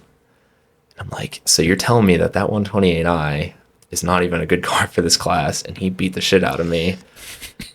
And so yeah, we're down in the Valley of Despair now. And so I ended up, one of our coworkers ended up leaving for California, and he had a Fiesta ST, and he was going to sell it. And I was like, well, I know that this car does good in this other class. And I was like, and I could still daily it because it's in a street class, so you can only do a few things. You can change the tires, you can put one sway bar on it, front or rear, you can change the exhaust, and that's about it. Okay. And shocks. And I'm like, okay, well, I'll just buy that car, and then I'll be in this other class, and it'll be set up, and it'll be a competitive car, and I'll be great. And I'll just track the RSX. I'm not going to bring it to autocross anymore. So that's where we ended up last season. And the Fiesta is more competitive. Like it hangs around better with some of the other cars, but it's getting old at this point. And it's actually outside. It is outside. Yeah, that I daily drive it, and it is a Ford. It rattles, and it's just not. It's not great, but it got me further into the hobby and further into the sport, and I met a lot of people because of it. Because now the RSX is like insufferable to drive on the highway, but the Fiesta is like basically just a regular car. Yeah. So I start going to these national events, and I start meeting people that used to have Fiestas, and they're just like the community, especially in Pittsburgh, is like extremely competitive, and it's like cutthroat. But the second you get out of the car, someone's there and they're like, hey, you fucked that up, do this next time. And it's this like, it's awesome where it's this outpouring.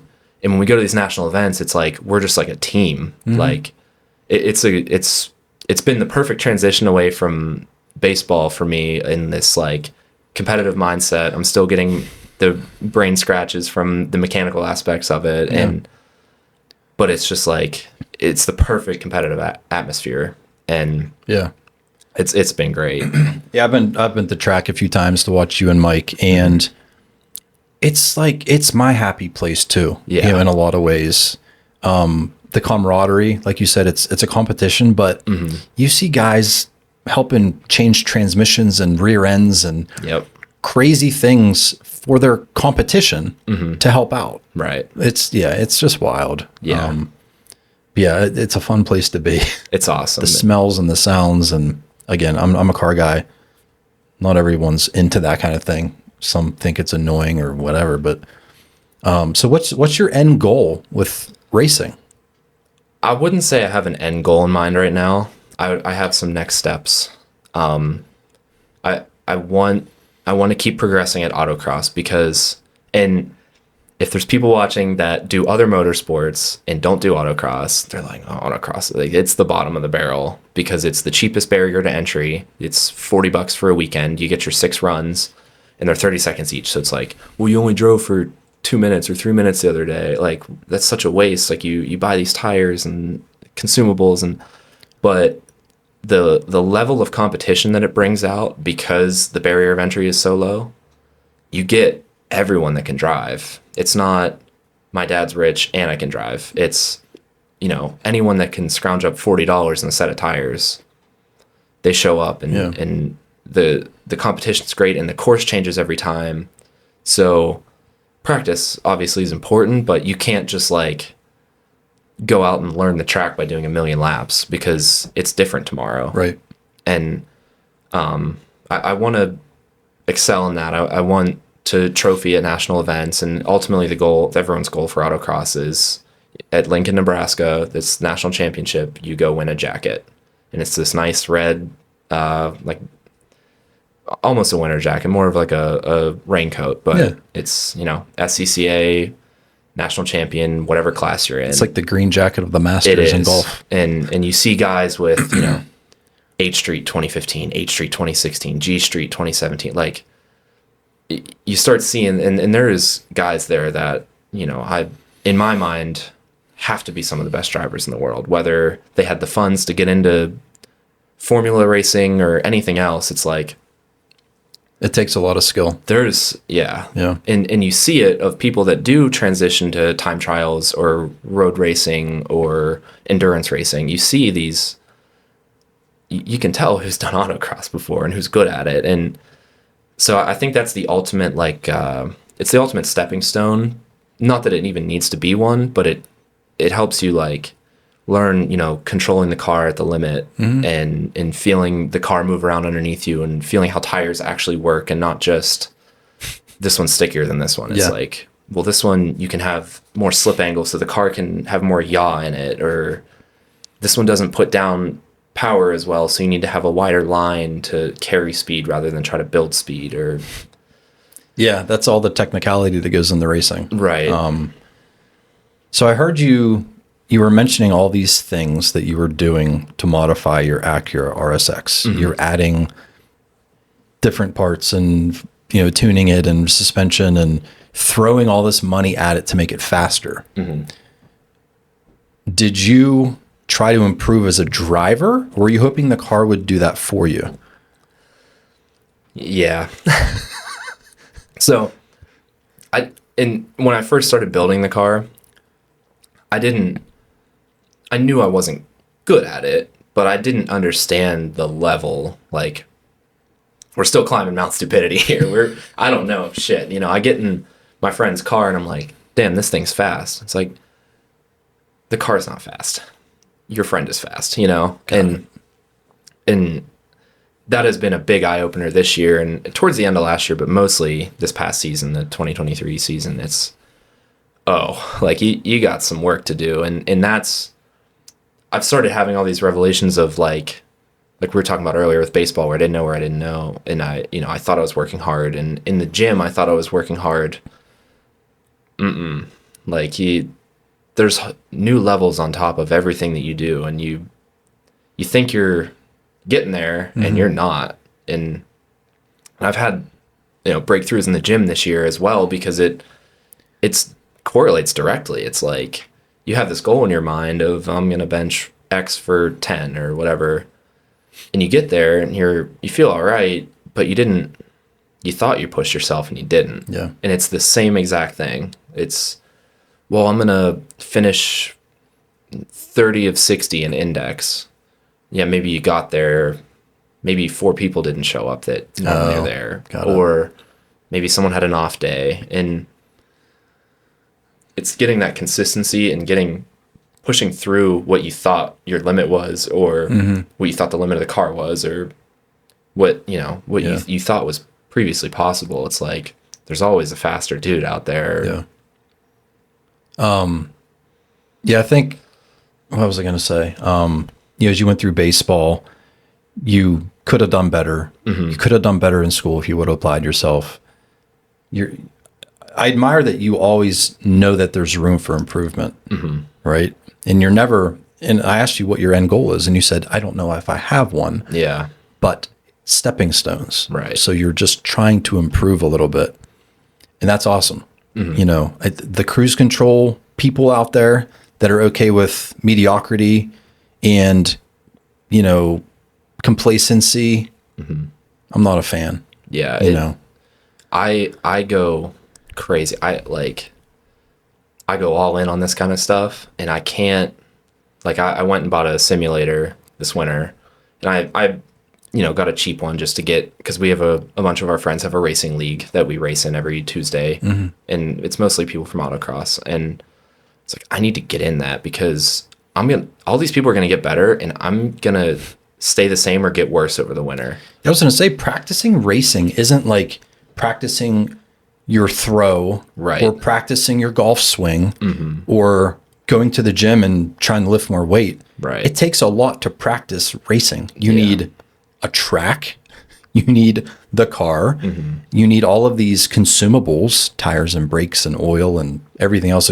Yep. So getting better at racing takes a lot of money, a lot of time, a lot of effort, a lot of convenience that other sports don't take. Right, exactly. Right. And it's the frustrating part. And but yeah, the simulator's been a big help. I hope anyway. We'll find out here. But for simulators, how well is it simulating?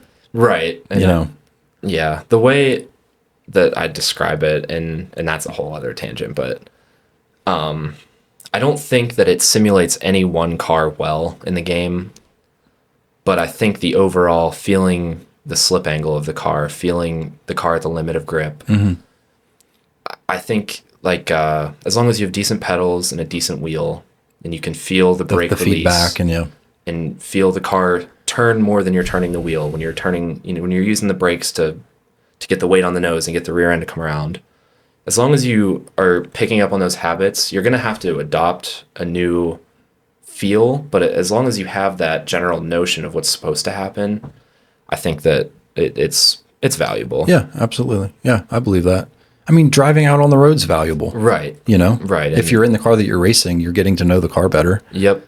Whether you're daily driving it or racing it. Yeah, and trying to be consistent. Like, if you're going through a turn, put the wheel at the angle it needs to be and try not to make any corrections. Or you're coming up to a stoplight, try to you don't need to slam on the brakes, but hit the brakes at the exact right pressure so that you come and you don't jerk at the stop, but you stop right on the line. Because it's wasted time. Right. Yeah. And that all translates to the feel of your leg and your hands. And I'll never forget the first ride along I did with Mike in his Cadillac V, which is a supercharged V8 Cadillac, which was built for the track.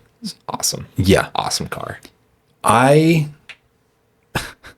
been in fast cars, but the grip, the handling, and the intensity of the acceleration into full braking, I was not ready for. And I even said after the run was over, I said to Mike, I was just like, I didn't realize how often you're full acceleration and full brake. And he said, if you're not doing that, you're wasting time. Yep. I was just like, oh my God, I never thought of that. You're not easing into the turn.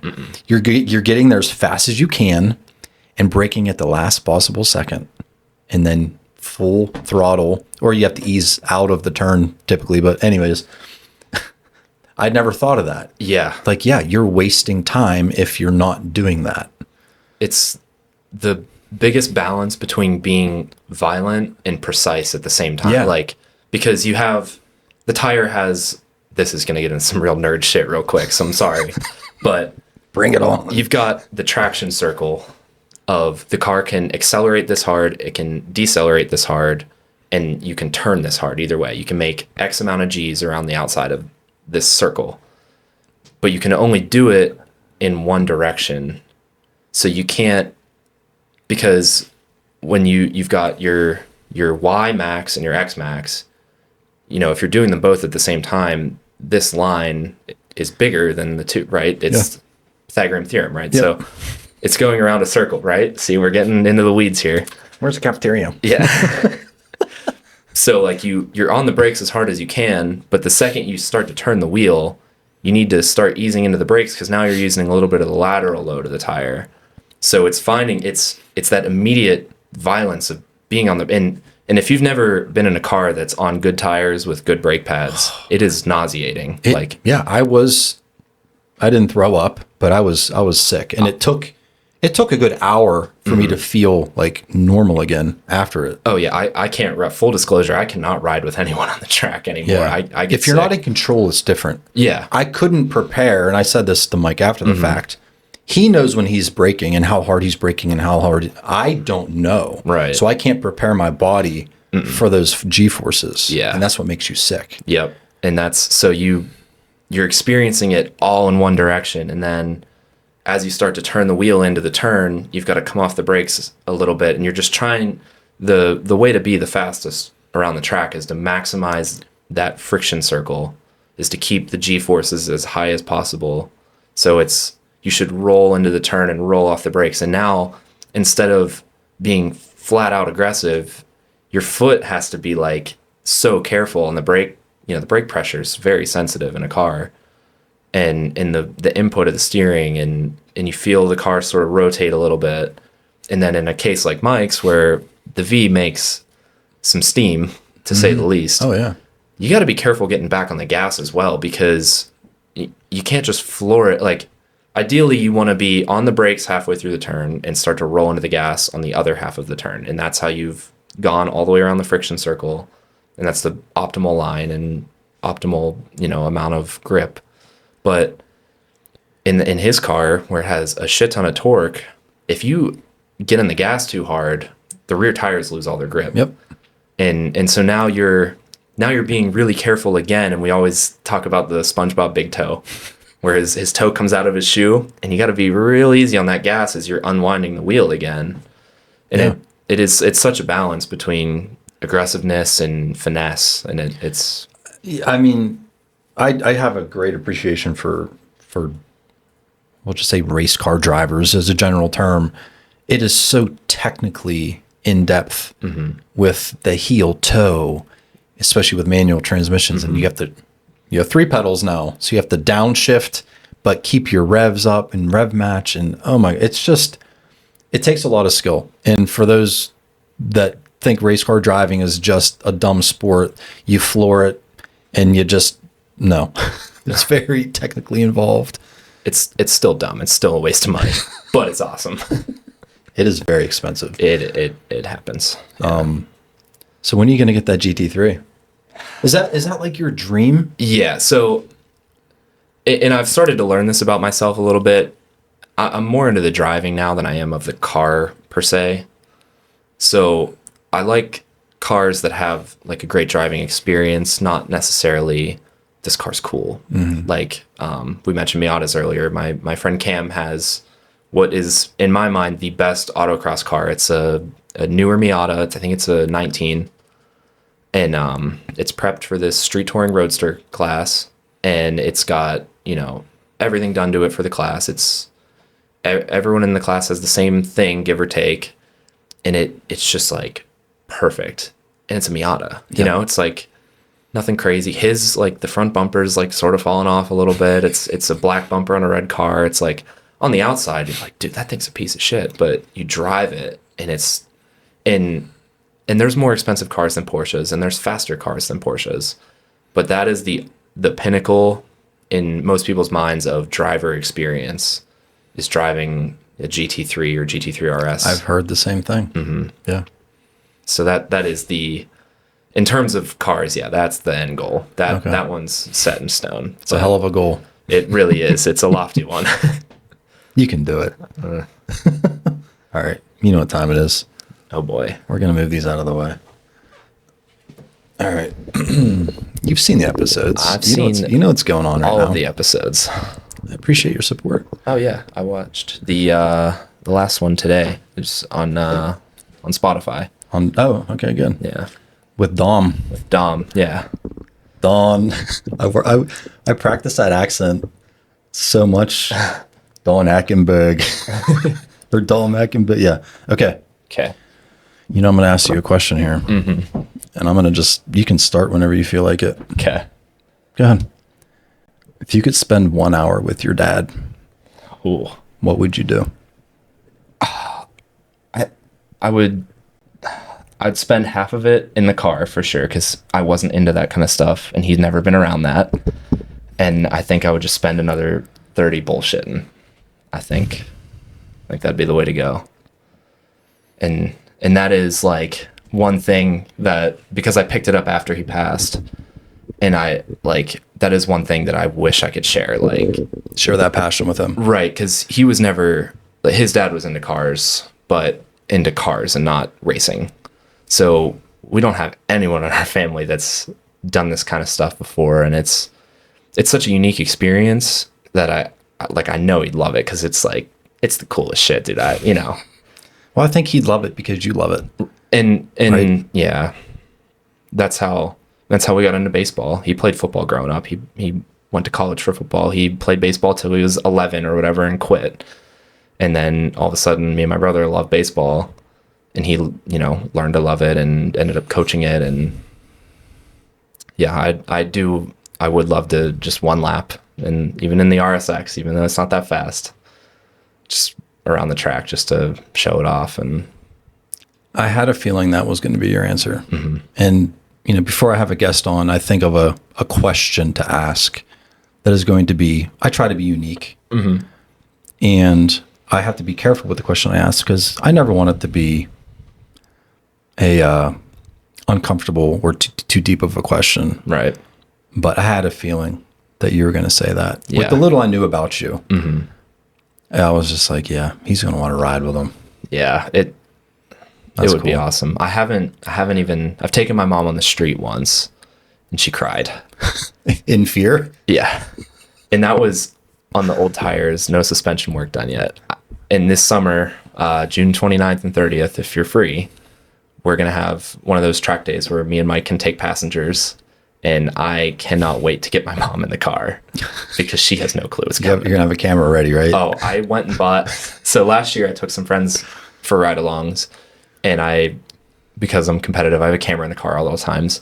And this time I just put the lap timer away. I turned the camera around to face us, and it was like such a memorable just moment. The reaction. So this year I went and bought microphones to clip to everyone, and get the camera set up a little better. And That's gonna be some viral shit right there. I can't. I just want it for myself. Like, it's amazing. Like the smiles and my buddy Jason looking so sick in the car, and oh my god, yeah. That's actually the one thing I remember about doing the ride along with Mike in his Cadillac.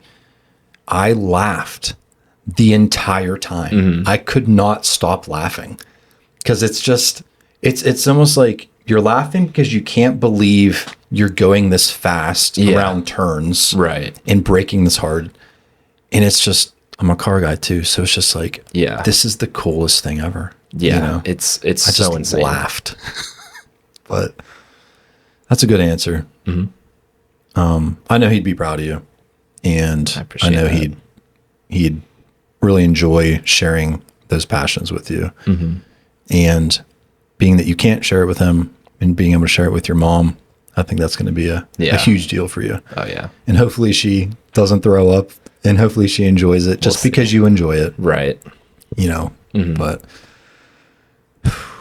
well, dude, it's been a pleasure having you. Yeah. I learned a ton about you, and perfect example why I do this podcast is there's going to be people watching or listening that have lost a parent at a young age, lost someone they loved unexpectedly, felt like they were at the deepest possible part in their life and there's no way out of it. He was too. But you turned that negativity around and you made the most of it. Yeah. So if you're struggling with severe loss and trauma and tragedy, it doesn't have to be doom and gloom all the time. Yes, you are allowed to grieve and you're allowed to be sad, but you don't have to live your life hating the fact that you were put in that situation or just feeling like, you were a target or you have bad luck. Turn it into something positive. Mm-hmm. And yeah, I mean, it's like, in my mind, it's like if you lost your dad, go find your dad's buddies, go talk with them. You can learn a lot about the good stories, and you can, not that it's ever going to be a positive thing, but there's a lot of positive memories. I mean, potentially someone that's been a friend their whole life and they have all these stories. I mean, think of your friends right now. If you passed away, and think of the stories your friends would have for your kids or whatever. It's like, go seek out the positivity.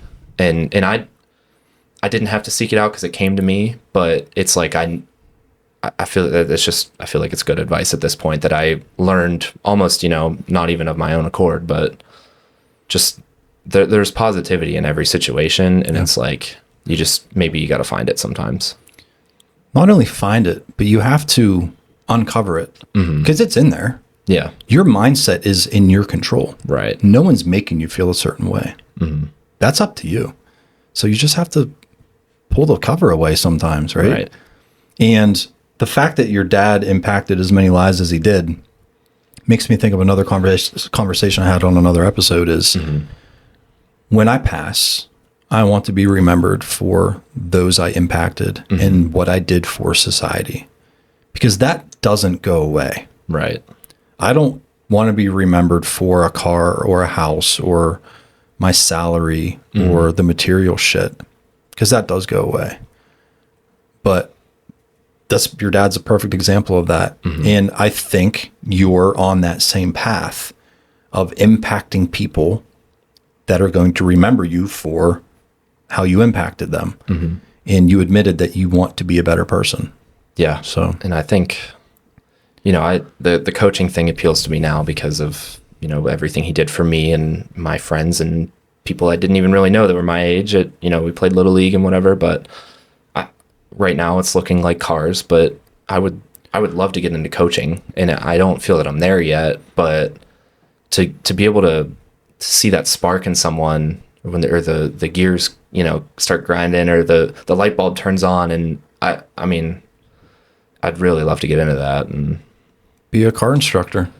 That'd be cool. That's right. I don't feel I'm there yet, what do I know yet?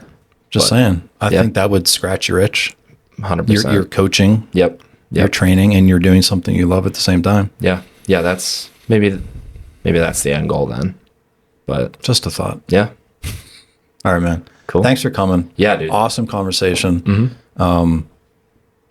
Jared Lubbert, follow him. Share this story. I'll put his Instagram handle right here.